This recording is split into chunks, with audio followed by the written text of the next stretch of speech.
live Q&A. I'm Dr. Amanda. I'm a naturopathic doctor. I host these live health chats to answer any health questions that you might have. So feel free to drop your questions in our chat box. We've been getting great questions the past few nights. We had some people asking questions about SIBO, different supplements, talking about sources of protein, sources of fiber. So really anything that you want to know, ask me in the chat and I'll be here to answer them. Today I wanted to chat a little bit about different lab tests, and I think that can be really beneficial to know what lab tests are out there, to ask for certain things to be tested, depending on what you were looking for. So let's jump into some pretty common lab tests that can be run to help you, understand your health a little bit better or know what else is going on in your body. So in terms of just basic labs, there's a couple things that stand out. So one is called a CBC, or a complete blood count. So if you want to know what your blood cell levels look like, that would be like your white blood cells and your red blood cells. Doing this complete blood count can be helpful for that. So in terms of looking in your red blood cells, you can see if you're anemic. So anemic is when you have low red blood cells or low hemoglobin. And a lot of times if you're anemic, you'd feel things like fatigue, tired, maybe heart palpitations, difficulty breathing, brain fog, fatigue. So checking your red blood cell count can be helpful for that. White blood cells are helpful to know how your immune system is functioning. So whether they be high or low, we can find out a little bit more about your immune system when we check our white blood cells. And in a complete blood count with a differential in the white blood cells, will break down the different types of white blood cells, because they're all for different things. So that's one set of labs that can be really helpful. Another one is called a comprehensive metabolic panel. In this comprehensive metabolic panel, we're going to be looking at your liver function, kidney function. It will also check things like blood sugar, electrolyte balances. So that's just kind of a nice way to see metabolically how things are going on. So those are two main tests that can be done, and they're pretty standard tests that are done generally with an initial follow-up or a checkup with your doctor. So those are two tests. Okay, so hello, hi, welcome to Let's Talk Health. I'm Dr. Amanda. Thank you for the likes. I do appreciate it. Thank you for joining us tonight. We are chatting about different health topics. So right now I'm just going over some labs that might be helpful for you to learn about. If you have any other questions, just feel free to drop them in the chat and ask me any health related questions, whether that be about supplements you were curious about, maybe you have a certain health condition. Last time somebody was asking questions about a gastrointestinal health condition called SIBO. We've had some people ask about things like diabetes or high blood pressure. So if you're curious about anything, drop your questions in the chat and I will be able to answer them for you. Okay, so I was talking about the CBC and the CMP. Those are two tests. A couple other popular tests are going to be vitamin B12, vitamin D, and ferritin, which is your iron storage. So for vitamin D, this is a great test to know what your vitamin D levels are like. So it's a simple blood test you can get. It's called the vitamin D25OH is like the short form for it. So that's the type of vitamin D you want to check in the blood. Vitamin B12 is another great test to know how your B12 levels are, and B12 is important for energy, for red blood cell production, for helping with cognitive health. So checking your levels, you'll be able to know, are you optimal? Are you on the low end of the range? Are you in the upper end? Or are your levels too high? So that can be happening if you're taking too much B12, you might have too high levels. So it's really good to always check so you know. And then ferritin is the iron storage, the storage form of iron. So checking your ferritin, that way you know, are you iron deficient and do you need to be taking more iron through your diet? Do you need a supplement if your ferritin is really low? So those are three really great tests, and they're, again, very simple blood tests. So I'm just seeing some new people hop on, so hi, welcome. I'm Dr. Amanda. I'm a naturopathic doctor. I host these live health Q&As to answer any health questions that you have. So tonight I'm talking a little bit about lab tests. I was just mentioning vitamin B12, vitamin D, and ferritin. But if you had any questions about any other lab tests or any health conditions or concerns, let me know and I'll be able to answer them for you. And then thank you so much for joining, for the likes, and for being part of our health community here. All right, there is a question. Is there any benefit from alcohol? So it would be more from wine. Like red wine is high in antioxidants and resveratrol, which is like a compound that's part of the red wine. It can be beneficial for some antioxidant purposes, so good for cellular health. But I would say there's probably more negative effects than benefits from alcohol, especially depending on the consumption of it as well. So if you're having more than like 4 or 5 glasses, or not just glasses, or just servings of alcohol, whether that be beer, wine, or spirits, it's going to be on the higher end, and you can have more negative effects like affecting your stomach lining. So alcohol can be pretty harsh on the stomach, can cause some inflammation, like gastritis. So that's something just keep in mind with alcohol. It can also affect cognitive function and just like your ability to make decisions. So there's just a lot of other issues, I would say, than benefits with alcohol. But on the good side, like I mentioned with the wine, there's a benefit of the antioxidants. Okay, then just to follow up, there was to level out, decompress every once in a while. I would say that, yeah, every once in a while, if that's something that you find helps you. I mean, there's also other ways to do that as well, to level out, to decompress. But again, it's more of the amount that you're having in each sitting. If like binge drinking or having higher amounts in one sitting versus like, and even if you did that once a month, can be more detrimental than if you had, let's say, half a glass of wine a couple times a week or a few times a week. So I would say that's okay if you're having alcohol every once in a while. Just be mindful of how many you're having, like 3 to 4 beers. Yeah, like 3-4 beers. Yeah, I guess how big are these beers that you're having?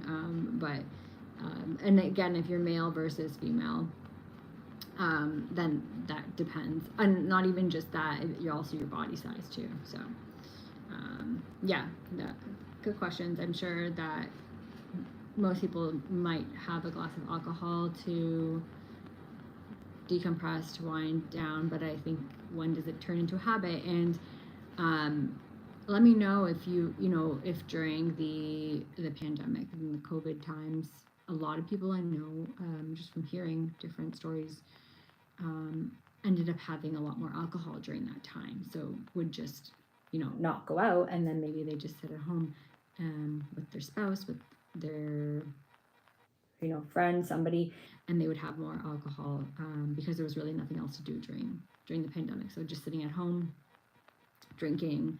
And then a lot of people ended up just getting onto that habit of always having a drink or a couple of drinks, or splitting a bottle of wine, or having a few beers every evening, and then that just became a habit. So yeah, I would say just being mindful of what you're using the alcohol for, and how much it's affecting you.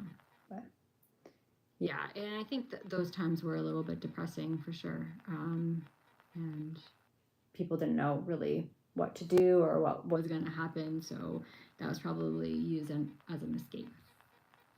Okay, well, great questions and great topic. Anybody that's just joining us, hi and welcome. I'm Dr. Amanda. I'm a naturopathic doctor, and I'm answering any questions that you have. So any health questions that you have, feel free to ask me in the chat, whether that be questions about supplements, maybe lab tests, maybe you're curious about a certain condition. Thank you so much for the likes. I appreciate that. It does really help get the video noticed. And if you are new here, be sure to subscribe and join our health community so you will get notified when I go live. Great.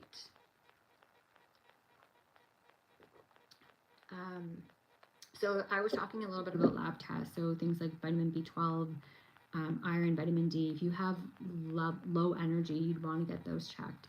Another really good thing to get checked is thyroid health. So your thyroid, it's an organ that's important for your energy, for your regulating your body temperature, for metabolism. It plays a big role in your health. And there's a few tests that you can check for your thyroid. Generally, the first one that's checked is just the TSH. This is called thyroid stimulating hormone. But there's other thyroid tests, like there's the T3 and the T4, and there's thyroid antibodies. So if you're feeling things like feeling pretty tired, if you're having issues with either maybe you're losing weight or you're gaining a lot of weight, you're feeling puffy or swollen, lethargic, maybe you're having some brain fog or digestive concerns, palpitations, you may be having either an overactive or an underactive thyroid, and getting those checked on your labs can be really helpful to know what's going on. Especially if you have a family history of thyroid disease, it's always great to get your thyroid checked because it does play a big role in the way that you feel and in your health. All right. How do I get over this question? How do I get over the stomach flu? It started off as stomach flu, but now I'm starting to get a cold. That sucks. Yeah. So I would say whenever you're, have any sort of cold, flu, virus, making sure you're staying hydrated is really important. So whether that be drinking water or drinking teas, or even having like chicken broth is really good. It's got a lot of nutrients in there and it's great for your stomach and your microbiome. You can also do teas that are really good for the stomach. So something like chamomile or ginger, really anti-inflammatory, really nice and helpful for soothing any stomach irritation, like stomach cramps that can come with the stomach flu. I'd recommend also just having food that's like very light. So I'm not sure if you've ever heard about the BRAT diet, but whenever you have like a stomach flu or just feeling unwell, the BRAT diet, so that's like banana, rice, apple, and toast. So those 4 things are pretty gentle on the stomach, pretty safe foods if you're having a stomach flu. And then the other thing would be looking into probiotics, if you have some, can just help with that microbiome imbalance. So I'd recommend looking into probiotics, a multi-strain, which means like a variety of different strains. So lactobacillus and bifidobacterium strains. And then Saccharomyces boulardii is another one that's really good as well for helping with the gut microbiome and helps with preventing diarrhea that can be due to viruses and antibiotic use. So great question. Yeah, let me know if you have any follow-up questions. Okay, there's another question. I find that coffee decreases my physical performance stamina in the gym. What's the science behind that? I feel like it's from the overstimulation anxiety when I'm not drinking coffee on one level. That's interesting, yeah, because sometimes people actually like coffee for the caffeine boost to help with performance, but some people can be more sensitive to the way caffeine affects them. So for you, it's sounding like that it's just the caffeine itself is being overstimulating and it's causing the anxiety, which then is preventing you from actually focusing properly, or maybe your body is just over anxious and you're not able to do the actual exercises that maybe you'd be able to do without having too much of that boost. The other thing is I'd look into when you're having the coffee, are you having it like on an empty stomach? That could increase anxiety just because it's a more shock to the system, the caffeine, whereas if you're having it with some food, your body's going to be able to buffer it a little bit better. So that could be one thing. And then coffee versus like actual caffeine, maybe looking into that, or how much caffeine is in that coffee that you're having versus, let's say if it was coming from a green tea where there's a little bit less caffeine in there, maybe something like that might be a better option. Generally, green tea doesn't cause the anxiety and the over stimulation, but it can still provide a little bit of like that cognitive focus. So that's something to look into. All right, so I'm just noticing some people hopping on. So hi and welcome. I'm Dr. Amanda. I'm a naturopathic doctor. I host these live health Q&As to answer any health questions. So thank you so much for the likes. I really appreciate it. It does help get the video noticed across our YouTube algorithm, so I can help answer any health questions that anybody has. And if you have any other questions, whether that be about supplements, diet, we're having some great questions so far. Just feel free to drop them in the chat and I will answer them for you. And then if you're new here, be sure to subscribe so you know when I go live. Whenever water, it has to be sparkling. Who's afraid of bubbles? So sparkling water. I don't think that's a question. I think it's more of a statement. Hello, doc. I'm feeling head emitting from my bones. I'm not really sure, again, if that's a question. If you could please clarify and let me know what the question is there. Okay, so I was talking a little bit about labs. I was talking about thyroid, B12, vitamin D, ferritin, which is your iron storage. Those are some really great tests to get done. The other thing that can be helpful to look at is blood sugar tests. So there's a few different ones that you can check. So one is just your fasting glucose, and I always recommend getting your blood sugar tested fasted. So first thing in the morning, fast for like at least 10-12 hours, then go get your blood sugar tested. That's going to give you an accurate result of your fasting blood sugar. So you can see what your levels are without eating for a long 12 hours, and they should be low unless you are pre-diabetic or diabetic, then they would be high. The other one is the A1C. A1C is basically a 3-month mark of your blood sugar. It's like an average of your blood glucose over the past 3 months. So it kind of will tell you how things are looking, because generally day to day your blood sugar will fluctuate when you eat. It will go up and down depending on what you ate. It can go a bit higher, but doing that A1C is a nice screening for diabetes because it will take kind of an average. And then the third thing to get tested is insulin, and this is not commonly tested with our traditional medical system, fasting insulin. So fasting insulin is going to be able to tell if you're insulin resistant or if you're insulin sensitive. So insulin is a hormone from your pancreas, and your pancreas releases insulin to help with taking glucose out of your blood and bringing it into your cells so you can utilize it.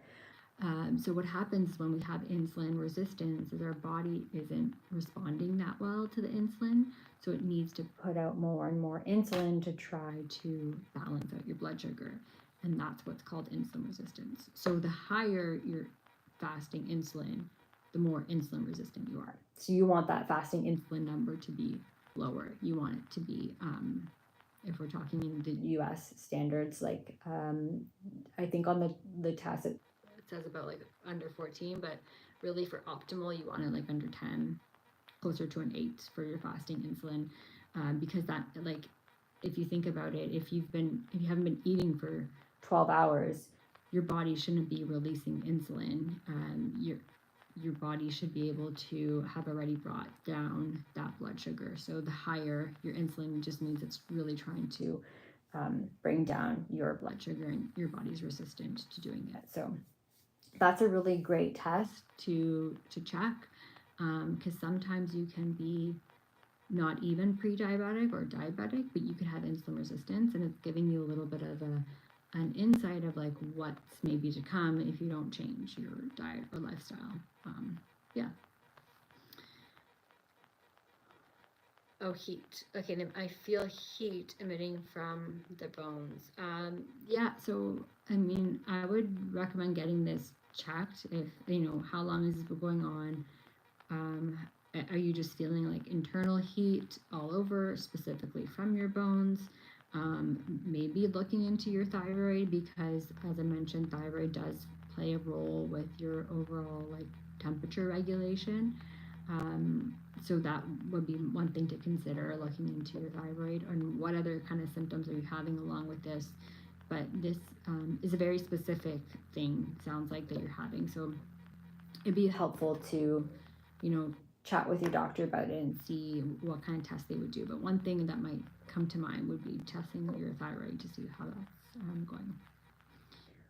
All right, thank you so much for the questions. Any other questions, feel free to drop them in the chat box and I will answer them.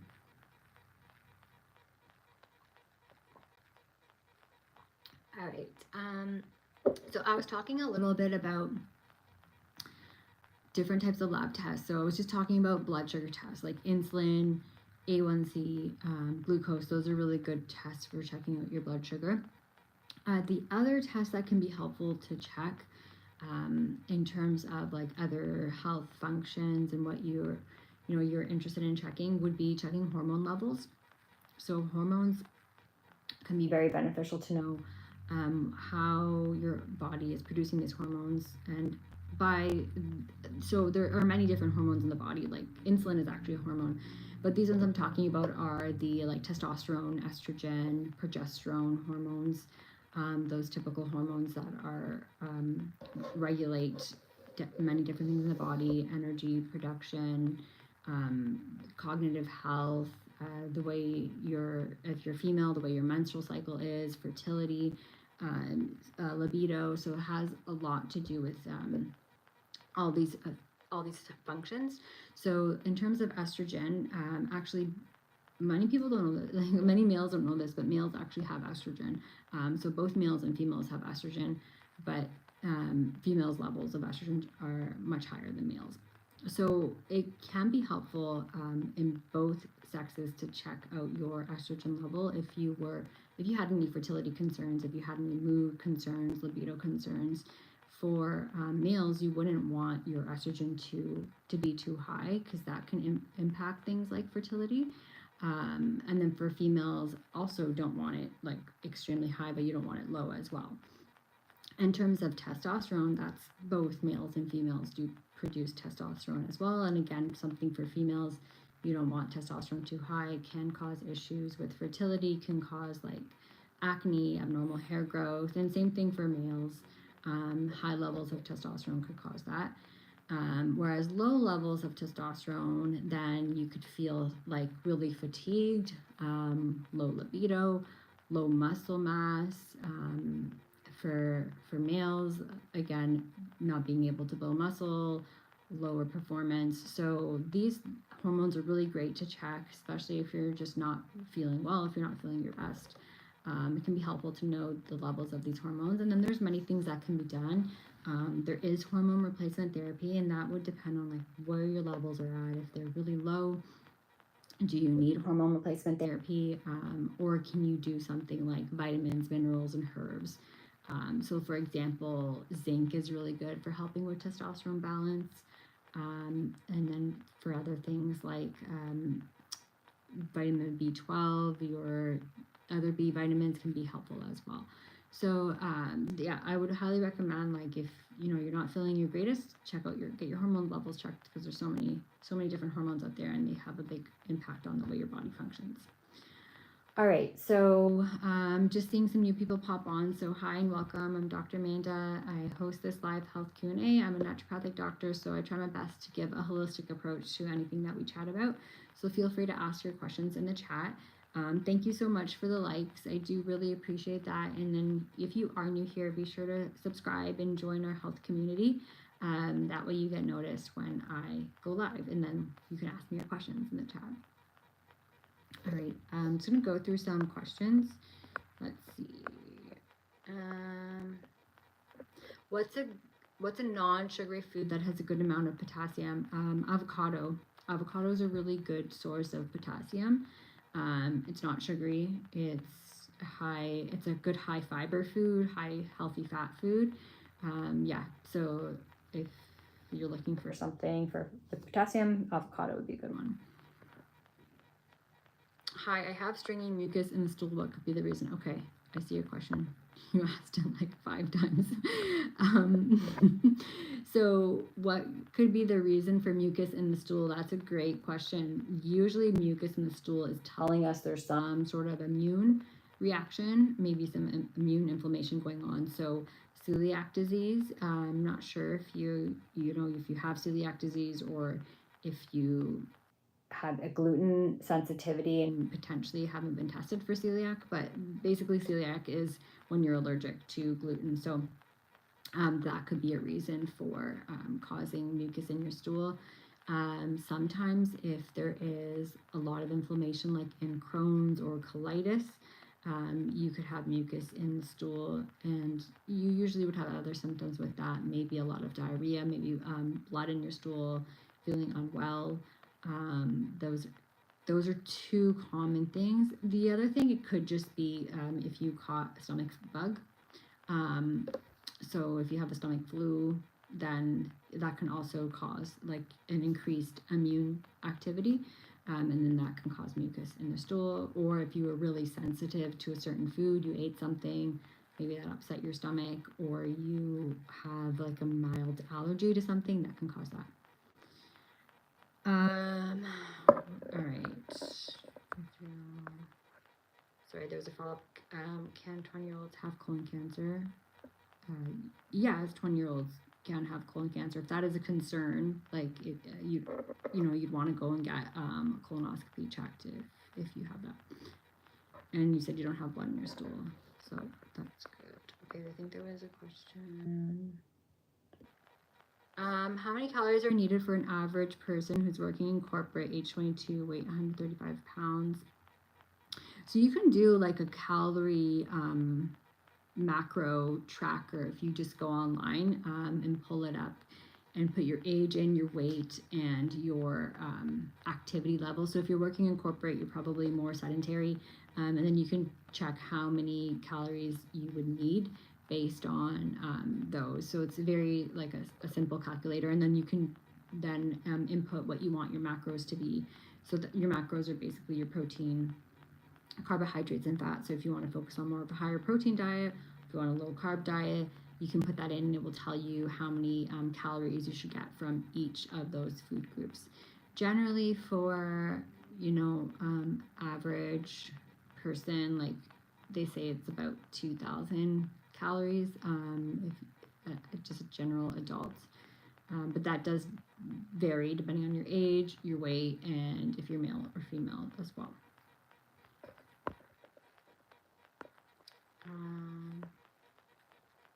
Any others? Stop eating Taco Bell. I don't know which question I missed. I got it. I think I just answered that question. Sides question, yeah. Yeah, elimination diet. I mean, that's a good suggestion. Or like looking into if there's anything that you just recently, like thinking back, what did you eat? Did you eat something that irritated you or something? How long has this mucus been going on for? But yeah, great questions. Okay, so I'm gonna hang around for a little bit more. If anybody has any other questions, please let me know. Drop them in the chat. Thank you so much, for asking your health questions. I appreciate it. I always try to help you out as best as I can. Thank you for the likes as well. It does help me get this video noticed across YouTube, so that way more people can come on our chat and ask more questions. So yeah, if you have any other health questions about whether that be a condition, blood work, a supplement, let me know in the chat.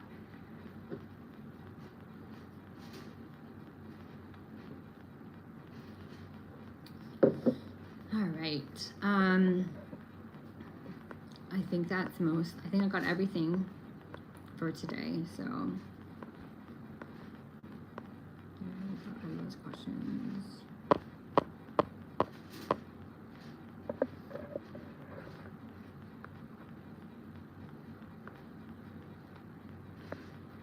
Okay. All right. Well, then I think that was all the questions. So thank you so much for everyone for joining. I will be back again to host the live stream. So if you didn't ask a question this time and you're curious about something, be sure to hop on next time and I will be able to answer your health question. And I hope everybody has a good night and I will see you next time. Bye.